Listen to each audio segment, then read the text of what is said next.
I'm Josie Ryan and I'm 13. Today I'm going to Westminster Parliament to interview Sarah Teather about the SEN Green Paper. A bit nervous. I'm not great at asking people questions and stuff, but I'll be alright, I reckon.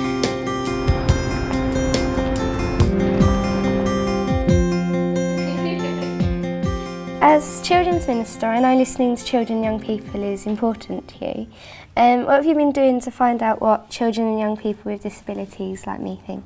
I absolutely agree with you that understanding what children and young people think is really important to how we reform the system.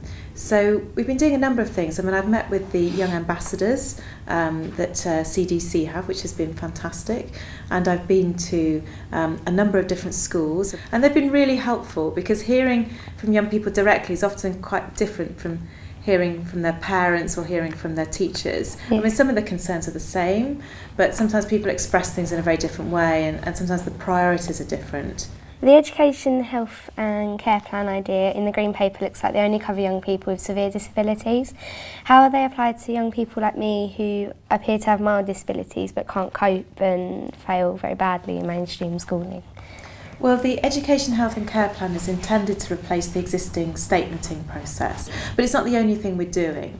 We're also trying to change the system to make sure that teachers understand the needs of young people with disabilities and special educational needs much better, and that they feel better qualified to do that they understand how to work with young people, that they raise aspirations for everybody.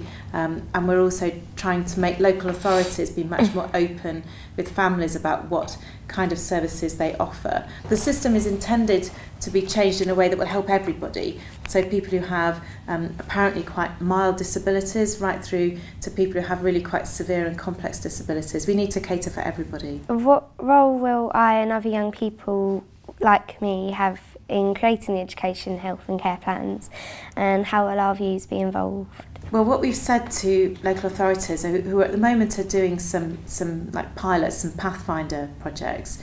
So we have a number of different areas where they're just testing this proposal out because we need to see how it's going to work in practice to make sure that we get the detail right before we create legislation at some point in the next year, 2 years. And we've said to them that we want them to involve young people and their families much better. And particularly because one of the key things we're trying to do is to make transition work more effectively. For lots of young people, even if they get the system to work and support them when they're at school, it can be really difficult as they come to the end of their school period and move on perhaps to college or to a job. At that point, the system often falls down.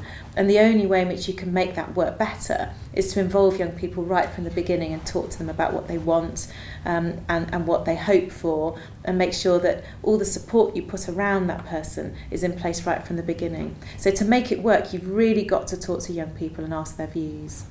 What is happening about making these education, health and care plans legal? Because I'm worried that if they don't have the same legal basis as the SEN statements, they're not going to be listened to and they're going to just be ignored by teachers and professionals. I agree with you. They have to have the same legal basis as statements. So that's what we want to happen. We absolutely intend that they should have exactly the same legal basis as a statement does at the moment, but we are trying to improve it because the statementing process isn't ideal. No. We know that if you need some extra help perhaps from health, maybe you need some extra mental health support. We know that lots of young people, teenagers with autism and Asperger's and their teenagers will often need some extra emotional support. We know that that doesn't always happen. We know that speech and language therapy doesn't always happen for people. So making sure that health works better is one of the things we're trying to do. So yes, they should have the same legal basis as statements, but we want everybody to work together much more effectively.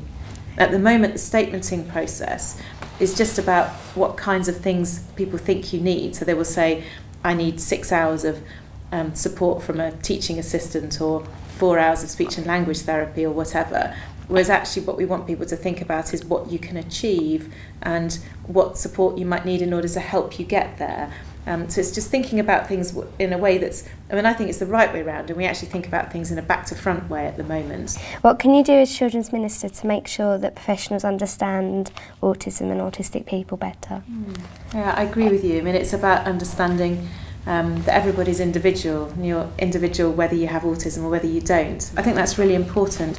I don't think this is just a job for me though. I think this is something that the autism charities have done really well to spread that message that we should be, have really high aspirations and really high ambitions for every young person who has autism, and that, yes, they might be different in some ways, but that brings with it lots of positives. Yeah. And to understand, not only to say that they're different in a negative way, but actually they bring great things to a class and great things to society. So it's a job for me, but I think it's also a job for other people as well. Yeah, definitely. That's it. That's all of the questions. Well, thank you very much. It's been very nice. Thank you for meeting with me. I've just met with the Minister, Sarah Teather, and it went okay, a bit nerve-wracking, but it was okay. She's going to make the health and education social care plans legal, which is really good. Which means they will be listened to, which is what we wanted. So it's all good.